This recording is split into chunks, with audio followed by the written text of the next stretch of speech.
Hello everyone, म पुनः चौधरी। हामी एक्सेलको सिरिज स्टार्ट गरेको छौँ र एक्सेल सिकिराखेकै छौँ र एक्सेल सिक्दै गर्दाखेरि हामी आज पनि एक्सेल अन्तर्गत केही अप्सन युज गर्न सिक्दैछौँ र आज हामी एउटा टाइम सिट बनाउन सक्छौँ। लागौँ कम्पिटिसनतर्फ।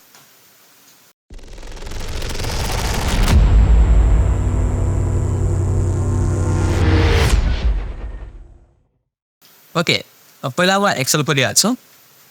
मसँग यहाँनिर एक्सेल छ र एक्सेल खोलिसकेपछि हामीसँग आज यो अस्ति हामी यो अलाइनमेन्टसम्मको अप्सन चाहिँ युज गर्न सिकेको थिएँ। आज चाहिँ यता थोरै अप्सनहरू बसेको छ, हामी यसलाई युज गर्न सक्छौँ। र सुरुमा छ नम्बर अन्तर्गत यो जुन हाम्रो सेल छ, यो सेललाई हामी कुन फर्मेटमा राख्ने भन्ने कुरो हो। जस्तो कि यो सुरुमा यो बाई डिफल्ट जेनरलमा हुन्छ, जेनरल। र हामी कुनै पनि कुरा टाइप गर्ने हो भने यो जेनरल नर्मलमा आउँछ। तर हामीले चाहिँ यहाँबाट क्लिक गरेर चेन्ज गर्न सक्छौँ। नम्बरमा चेन्ज गर्न सक्छौँ यसलाई, अथवा करेन्सीमा चेन्ज गर्न सक्छौँ, अथवा अकाउन्टिङमा चेन्ज गर्न सक्छौँ होइन। यहाँबाट थुप्रै अप्सन छ, पर्सेन्ट, टाइम, डेट, थुप्रै अप्सन छ। अब पर्सेन्टमा क्लिक गरिदिनु भयो, पर्सेन्टमा कन्भर्ट भइहाल्छ। यस्तै हामी यहाँबाट यो सेलको यो भ्यालु अथवा सेल फर्मेट चाहिँ चेन्ज गर्न सक्यौँ है। त्यस्तै गरी डेट राखिदिने हो भने डेटमा गइहाल्छ, यो टाइम राखिदिनु भयो टाइममा गइहाल्छ होइन। अब यहाँनिर सिर्फ 4 मात्रै टाइप गर्ने भनेको पनि यो डेटमा कन्भर्ट हुन्छ अटोमेटिक, यसरी हुन्छ यो। अब धेरैले सँगै कन्भर्ट गर्नु छ भने सेलेक्ट गरेर यसमा यो नम्बर डायलग बक्स लन्चरमा क्लिक गरे नि भयो होइन, यो खुल्छ। अब यसमा राइट क्लिक गरेर यो फर्मेट सेल्समा क्लिक गरे नि भयो, यो खुल्छ। Same option. र यहाँबाट थुप्रै अप्सन छ, यो सबै हामी यो सेलेक्टेड सेल्सहरूलाई मोडिफाई अथवा त्यसको फर्मेट चेन्ज गर्नको लागि युज गर्छौँ है, थाहा पाउने। र अर्को चाहिँ छ यो कन्डिसनल फर्मेटिङ। यसको लागि चाहिँ म एउटा कुनै अर्को डेटा लिन्छु। इक्जाम्पलको लागि मसँग यहाँनिर स्यालेरी सिट हामीले बनाउनु सिकेको छैन त यहाँ। MS Excel as with paper, यो मार्कसिट लिन्छु मैले है। कहाँ गयो मार्कसिट? यहाँ चाहिँ ल। ओके, यो मार्कसिट नै मैले ओपन गरेँ है, यहाँनिर मार्कसिट छ। र यसमा के भनेपछि जस्तै यो मार्कसिट छ हो, अब यसमा जसको 30भन्दा कम नम्बर आएको छ त्यसलाई मात्रै कलर गर्नु पऱ्यो, हाइलाइट गर्नु पऱ्यो होइन। अथवा जसको 45भन्दा 60भन्दा बढी नम्बर आएको छ त्यसलाई मात्रै हाइलाइट गर्नु पऱ्यो भने त्यस्तो अवस्थामा चाहिँ हामी यो कन्डिसनल फर्मेटिङ युज गर्छौँ।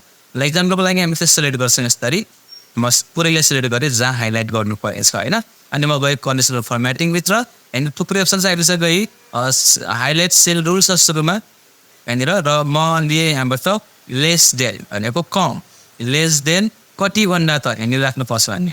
ल मानौँ मलाई 65भन्दा कम जति पनि छ त्यसलाई हाइलाइट गरिदिने मैले भनिदिएँ। जहाँ 65भन्दा कम छ त्यहाँ हाइलाइट होइन, यसरी हामी यो हाइलाइट गर्न सक्छौँ। त्यस्तै गरी यहाँ अरू थुप्रै अप्सन छ है, धेरै अप्सन छ। यो हामी हेर्ने चेक गर्ने, यहाँ भित्रै थुप्रै अप्सन छ। हामीलाई कुनै नयाँ आफ्नै रुल बनाउनु पर्यो यस्तै गरी भनेपछि मो रुलमा गएर यहाँबाट न्यू रुल पनि हामी डिफाइन गर्न सक्छौँ एउटा। यो बहुत एडभान्स लेभलको कुरा छ यसभित्र है, हामी यति डिपलीमा चाहिँ जाँदैन। अहिले बस यति बुझ्छौँ हामी यसमा हामी कुनै पनि होइन बराबरको त्योभन्दा कम त्योभन्दा बढीको नम्बरलाई हाइलाइट गर्नु छ भने हामी यो कन्डिसनल फर्मेटिङ युज गर्छौँ भनेको चाहिँ बुझ्नु पऱ्यो। र यस अन्तर्गत नै अरू पनि टप बटम रुल्स भनेको छ। अब टप 10 आइटम्स भनेको सबभन्दा धेरै 10वटालाई हाइलाइट गर्ने हेरेँ। 10वटा यहाँबाट हामी 5वटा 3वटा पनि राख्नु छ। र 3 राखिदियो भने हेर यहाँनिर 3 राखिदियो भने 3टाबाट हाइलाइट चाहिँ सबभन्दा धेरै नम्बर जुन छ त्यो 3टा, यसरी हाइलाइट गर्छन् है। ओके, र यसभित्र अरू पनि अप्सनहरू छन्, जस्तै यहाँनिर यो डेटा बार्स रुँदै बस्छन्, यस्तै कलर्सहरू हामीले एप्लाई गर्न सक्यौँ। त्यस्तै गरी कलर यहाँनिर सेट स्किल्सहरू छ, त्यस्तै गरी आइकन सेटहरू छ यहाँनिर होइन। टावर छ हेर, धेरै नम्बर धेरै टावर, कम नम्बर कम टावर होइन। यसरी हामी यो राख्नु पऱ्यो भने चाहिँ यो कन्डिसनल फर्मेटिङ युज गरिन्छ। बस यसको काम यही हो। न्यू रुल पनि हामी डिफाइन गर्न सक्यौँ यहाँबाट, ठिक छ। यो भयो कन्डिसनल फर्मेटिङ। त्यसपछि अर्को छ फर्मेट एज टेबल भन्ने अप्सन छ। हाम्रो यो डेटालाई टेबलको रूपमा फर्मेटिङ गर्ने भन्ने भयो। जस्तै यस्तै सेलेक्ट गरेर मैले फर्मेट एज टेबलमा गयो भने थुप्रै डिजाइन छ, यहाँ बहुत धेरै डिजाइन छ। र हामीलाई कुन डिजाइन मन परिरहेछ त्यो डिजाइनमा गएर क्लिक गरिदिने हो भने यसो सोध्छ हामीसँग हेडर छ कि छैन, हेडर छ टिक लगाएँ मैले र ओके गरिदिएँ र यहाँनिर अप्लाई हुने सँगै यहाँनिर अरू पनि थुप्रै अप्सन खोलिराखेको छ प्लस यहाँनिर फिल्टर पनि लगाइदिएको छ यो फिल्टर होइन फिल्टरले के गर्छ भनेपछि जस्तै यो नेम अन्तर्गत म यहाँ यो फिल्टरको यो बटनमा क्लिक गरेँ भने यसले सबै देखिरहेछ मलाई मानव यो सो गर्दाखेरि यो भित्रको होइन मलाई यो ए र बी मलाई चाहिएन जस्तै ए चाहिएन भनेपछि बीको मात्रै आउँछ ए को कुनै पनि आउँदैन यसरी हामी यो यहाँबाट फिल्टर लगाउन सक्छौँ अब ए को मात्रै चाहियो एलाई टिक लगाइदियो बीलाई हटाइदियो भनेपछि यहाँ बी मात्रै आउँछ जुन जुन डेटा चाहियो त्यो मात्रै सो गर्न सक्छौँ भने बरु केही होइन है यसलाई फिल्टरबाट सबै चाहियो भने सबै पनि यसरी सो गर्न सक्यौँ ओके यो फिल्टरको कुरा भयो त्यस्तै गरी यो फिल्टर हटाउनु पऱ्यो भने हामी यो फिल्टर सर्ट एन्ड फिल्टर लेखा छ यहाँ गएर यो यसमा यो हटाइदियो भने यो फिल्टर हटिहाल्छ हाम्रो यो टेबल चाहिँ रहिरहेको छ यो टेबल राख्ने कुरा भयो त्यसपछि यसमै हामी अर्को अप्सन छ सेल्स होइन सेल स्टाइल यो जुन सेल छ यो सेललाई हामी यहाँ क्लिक गरेर फरक डिजाइनमा राख्न सक्छौँ जस्तै यस्तो डिजाइन अब कुन डिजाइनमा राख्ने हो क्लिक गरिदिएपछि यो डिजाइनलाई अफलाई भइहाल्छ सिम्पल कुरा हो यो यस्तै क्लिक गर्छौँ सेल स्टाइल आफूलाई मनपर्नेमा क्लिक यो अफलाई भइहाल्छ बस है भयो होइन ओके यो युज गर्न जान्ने त्यसपछि इन्सर्ट भन्ने कुरो छ इन्सर्ट भनेको त्यही थप्ने यहाँनिर अब यसको अगाडि थप्नु पऱ्यो एउटा कोलम भन्ने यहाँ क्लिक गर्छौँ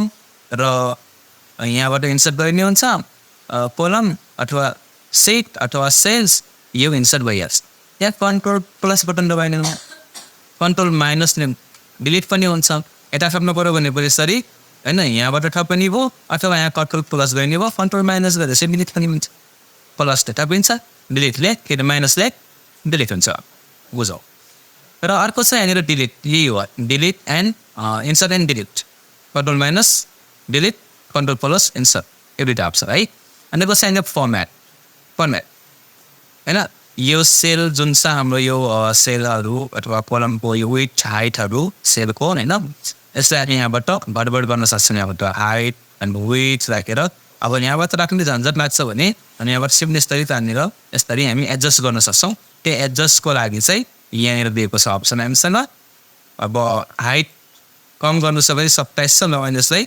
15 गरिदियो यसरी 15 गरिदिएर ओके गरिदियो भने यो फर्म भइहाल्छ फर्म अब यसरी गर्नुभन्दा यसरी हामी गर्छ सजिलो हुन्छ छिटो हुन्छ हामीलाई होइन यो थाहा भयो नि अनि यसभित्रै अरू पनि अप्सनहरू छ है लक सेललाई लक गर्नु पऱ्यो सिटलाई प्रोटेक्ट गर्न पऱ्यो फर्मेट सेल गर्नु पऱ्यो भने पनि हामी यहाँबाट यो अप्सन युज गर्न सक्छौँ सेललाई यहाँनिर पासवर्ड लगाइदिएर यसलाई सेभ गर्न पनि सक्यो बिना पासवर्डको यो केही पनि एडिट हुँदैन होइन प्रोटेक्ट पनि गर्न सकिन्छ ओके यो कुरा थाहा पाउने त्यसपछि अर्को छ यहाँनिर अटोसम हामी युज गर्दै आइरहेको छ होइन अटोसम यसलाई जोड्न पर्छ सबै यहाँनिर भनेपछि फेरि सिम्पली हामी यसमा क्लिक गर्छौँ यसरी गर्दैछ फेरि क्लिक गर्दैछ यो जोडिदिन्छ अटोसममा यहाँनिर त्यसै गरेको छ फिल भनेको जस्तै यहाँदेखि हामीले है यो जुन अब यसको टोटल निकाल्यो अब यहाँबाट जस्तै क्लिक गरेर तान्छ नि यो तान्ने अप्सन यसरी हामी पहिला सेलेक्ट गर्छौँ फिलमा जान्छौँ अनि डाउनमा क्लिक गरिदियो भने यो फिल गर्नेछ तर यसको ठिक उल्टो जस्तै हामी बाई इन केस मिस्टेकली होइन तलको जोड्यौँ अब हामी माथि निकाल्नु पर्नेछ फर्मुला यहाँ लगायौँ माथि निकाल्नु पर्नेछ अब यहाँबाट माथि तान्नु मिल्दैन तल मात्रै तान्नेछ अब माथि कसरी निकाल्ने कि फेरि फर्मुला लगाउनु पऱ्यो जान्छ सुन्ने भयो होइन त्यो अवस्थामा चाहिँ फेरि सेलेक्ट गर्छौँ हामी अनि फिलमा गएर डाउन लेफ्ट अप होइन के अरे डाउन राइट अप लेफ्ट सबै अप्सन छ हामीसँग अब अप चाहियो भने हामी अपमा क्लिक गर्छ यो अपमा क्लिक पनि गरिदिन्छ है यस्तो मिस्टेक भयो भने चाहिँ यसको युज गर्दा सक्यो हामी त्यो थाहा पाउने ठिक छ त्यसपछि अर्को छ क्लियर भनेको यसलाई हटाउने क्लियर गर सेलेक्ट गर्यो क्लियरमा गयो के हटाउने त पुरै हटाउने कि फर्मेट मात्रै हटाउने कि स्टाइल मात्रै होइन यसमा लेखेको कुरा मात्रै हटाउने कि होइन अथवा यसमा भएको कमेन्ट्स मात्रै हटाउने हो कि सबै अप्सन चाहिन्छ अल गरिदिने भने यो अल गरिदिन्छ पुरा साफ पारिदिन्छ होइन यसरी क्लियर पनि गर्न सक्यो थाहा पाउने हामीले है यसैको कुरा हो त्यसपछि अर्को छ यो सर्टिफिकेट छ अहिले भर्खर हामी सिकिसक्यौँ अनि अर्को छ फाइन एन्ड सेलेक्ट फाइन गर जस्तै यसमा म्याथ अब धेरै स्टुडेन्ट छन् एउटाको नाम खोज्नु पऱ्यो फाइनमा जानु पऱ्यो find and replace go to special थुप्रै अप्सनहरू पनि चाहिन्छ त अब यति डिटेलमा म जाँदैन, यति डिटेल चाहिन्छ भने मलाई कमेन्ट गरी म अर्को भिडियो बनाउँदैछु बारेमा। अहिले चाहिँ म यो फाइन्ड मात्रै युज गर्न सिकाउँदैछु हैन। फाइन्डमा क्लिक, जस्तै मैले यहाँनिर सर्च गरेँ म्याट र मैले फाइन्ड अल गरेँ भने यो यहाँनिर आइगयो, सर्ट भइगयो यहाँ छ भने। अथवा यसको सर्टकट के भनेको कन्ट्रोल F4 र हामी सर्च गर्छौँ यसरी टाइप गरेर, यो यहाँनिर सो भइहाल्छ है। फाइन्ड गर्ने अप्सन, यो अप्सन जाने हामी यो होम ट्याबभित्रको सबै अप्सन युज गर्न पाउँछौँ है। र आज गएर हामी एउटा प्र्याक्टिस गर्छौँ र प्र्याक्टिस अन्तर्गत म एउटा यो डकुमेन्ट दिँदैछु सबैजनालाई। यो चाहिँ हामीले बनाएर देखाउनुपर्छ र कुन डकुमेन्ट हो म देखाउँछु। ओके, यो टाइम सिट है मैले पहिले बनाएर राखेको छु। हामी गएर अहिले यस्तै गरी डिजाइन गरेर बनाउने है, ठिक छ। र यो म डिलिट गरिदिएँ यहाँबाट, यो सबै डिलिट गरिदिएर सब डिलिट गरिदिएँ। र यसमा के छ भनेपछि टाइम सिट अन्तर्गत नेम राम शर्माको छ र 1 2 3 4 5 दिन काम गरेको डिटेल छ, जुन कि यहाँनिर डेट पनि राखेको छ। र यो डेटमा राम शर्माले अफिस 8 बजे आयो मन्डेको दिन, 12:30सम्म काम गर्यो र 1:13बाट फेरि स्टार्ट गर्यो, बिचमा ब्रेक गरेर बस्छ आधा घन्टा र 16:30सम्म काम गर्यो भने दिनभरिमा कति काम गर्यो यहाँ निकाल्नु पर्यो हैन। दिनभरिमा कति काम गर्यो र यो पुरै हप्ताभरिमा कति काम गर्यो अथवा पुरै महिनाभरिमा कति काम गर्यो र त्यो निकालेर यो सबै हामी यहाँनिर निकाल्नु पर्ने छ भने है। अब यसमा हामीले हिसाब गर्नुपर्ने हुन्छ र हिसाब गर्नको लागि यो जुन फर्म्याट छ यो चाहिँ टाइममा राखेको छ। हेर टाइम लेखिरहेको छ नि हैन, जस्तै यसमा के लेखेको छ जर्नलमा छ, यो टाइममा छ। जस्तै चेन्ज गर्ने हामीले जस्तै सेलेक्ट गरेर सबैलाई यहाँबाट क्लिक गरेर टाइम चेन्ज गरिदिने हुन्छ, यस्तै टाइममा चेन्ज भइहाल्छ सबैलाई हैन। यता पनि यिनीहरू पनि र बेसिकली जस्तै फर्मुला लगाएर निकाल्नु पऱ्यो दिनभरिमा कति काम गर्यो यहाँनिर। र यसको लागि चाहिँ इक्वल टु गर्छौँ हामी, त्यसपछि कोस्ट स्टार्ट गर्छौँ हैन। Time out minus time in गर्छौँ, कोस्ट बन्द प्लस गर्छौँ, फेरि कोस्ट स्टार्ट, त्यस्तै गरी फेरि time out minus time in र कोस्ट बन्द गरेर इन्टर गरेपछि दिनभरिमा कति काम गर्यो त्यो आवर यहाँनिर आउँछ। 8 घन्टा काम गरेको रहेछ। अब यसलाई हामी यहाँबाट फिल डाउन गरिदिन्छौँ यहाँसम्म, यो सबैको आइहाल्छ। यसमा 9 घन्टा 9.5 घन्टा 9.5 घन्टा काम गरेको रहेछ। यो भइसकेपछि अब टोटल कति भयो त टोटल निकाल्नु पर्यो हैन। त्योभन्दा पहिला हामी निकालौँ यो रेगुलर आवर्स, रेगुलर आवर। र रेगुलर आवर निकाल्दाखेरि हामीलाई एउटा प्रब्लम आउन सक्छ है। जस्तै गर्दा म यसलाई क्लियर अल गरिदिएँ पहिला र यसको कलर मैले यसबाट चेन्ज गर्दैछु र मानौ यो कलर छ, यो कलर छ। ओके, यो कलर चेन्ज गरिदिएँ मैले र जर्नलमा राखेँ क्या मैले। र रेगुलर आवर के बुझ्ने भनेपछि एक दिनमा सामान्यतया मान्छेले कति घन्टा काम गर्छ सरकारी नियमअनुसार 8 घन्टा।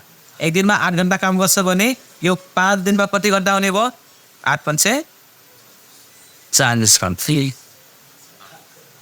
र यहाँनिर हामी 40 घन्टा चाहिँ यतिकै लेख्न पर्यो। यस्तै 40 घन्टा भनेको रेगुलर आवर हो, यति दिनको कति दिनको यति दिनको 40 घन्टा काम गर्नु पर्ने हुन्छ। तर अब यसले कति काम गरेको छ यहाँ निकाल्नु पर्यो भने इज इक्वल टु हैन एसयुएम पोस्टमा सबलाई जोड्न पर्यो। हामीले यस्तरी पोस्ट बन्द गरे सेन्ड गरेर डिलिट गरे यहाँनिर 21 आयो अरे 21 डलर भयो यहाँनिर। टोटल निकाल्दैछ यसको टाइम होइन। हो यो अवस्थामा चाहिँ पहिला यो रेगुलर आवर्स राखिसकेपछि फर्म्याट पेन्टरमा क्लिक गर्ने र अब यो टोटल आवर्समा क्लिक गरेपछि यो 45 आउँछ। अब कलर पनि चेन्ज गरिदिएको छ, यसलाई मैले कलर चाहिँ यहाँबाट चेन्ज गर्न सक्छु है यस्तैमा। अब ओभर टाइम कति हो त हामी ओभर टाइम निकाल्नु पर्यो। अब ओभर टाइम छ कि छैन, ओभर टाइम छ भने यहाँनिर अटोमेटिक क्यालकुलेट भएर आउँछ। यदि ओभर टाइम भएको छ भने छैन भने 0 आउँछ हैन हैन। यसरी इज इक्वल टु इफ पोस्टमा यदि total hour greater than regular hour छ भने यो भन्दा यो बढी छ भने कमा यो total hour minus regular hour गर्ने ओके टुलबाट रेगुलरमा म्याच गर्ने हो होइन भने 0 गर्ने छैन भने 0 अनि कोस 1 इन्टर अब चाहिँ यहाँनिर 5 घन्टा यो ओभर टाइम भएको छ भनेर यहाँनिर थाहा हुन्छ बुझेको बुझेन यहाँनिर होइन यसरी हामी यो फर्मुला अप्लाई गर्न जान्न पर्यो हामीले अब सधैँ यही फर्मुला हुन्छ भने र फर्मुलामा हामी लजिक लगाउन जान्नु पर्यो कि अब अलिअलि बिस्तारै बिस्तारै थोरै सानो कुराहरू बनाउन जानु पर्यो ओके यो अनि यसमा कुनै प्रविधा छ यो बनाउन सकिन्छ नि डिजाइन गर्न सकिन्छ यस्तै गरी ल अब त्यसो भए हामी आज यस्तै गएर चाहिँ यस्तै गरी राम्रो कलरफुल हेर्दाखेरि वाउ भन्ने होस् न होइन बनाएर चाहिँ ओके ल okay keep watching keep practice thank you